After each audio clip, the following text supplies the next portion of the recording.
नमस्कार मित्रांनो. बऱ्याच दिवसांनी आता ब्लॉग बनवायचं झालं होतं आणि आता पावसाळा सुरू झालेला आहे.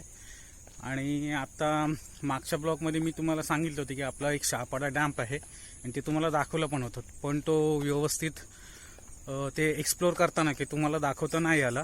तर ह्या ब्लॉगमध्ये मी ते दाखवण्याचा प्रयत्न करत आहे. आणि आता पावसाळा सुरू होऊन कमीत कमी 20-25 दिवस झालेत आणि आता डॅम्प हा पूर्ण भरलेला आहे. तर मी आणि माझा मित्र आम्ही आता तिकडे निघालोत पुढे.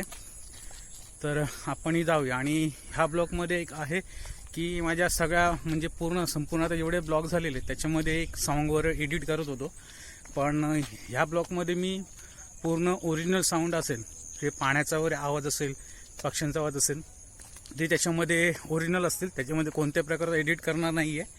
तर जाऊया आपण पुढे आणि बघूया डॅम. मित्रांनो, आता आपण शहापाडा डॅमच्या पाणी शुद्धीकरण केंद्रामध्ये आलेलो आणि इथून जो माझ्या उजव्या बाजूला आहे, उजव्या बाजूवरून एक रस्ता गेली आपण वर जाऊ शकतोय. आणि हे पाणी शुद्धीकरण केंद्राचं म्हणजे जे राहणारे आहेत सगळे आणि पाणी शुद्धीकरण केंद्र आहे हे इथे आहे. चला पुढे जाऊया.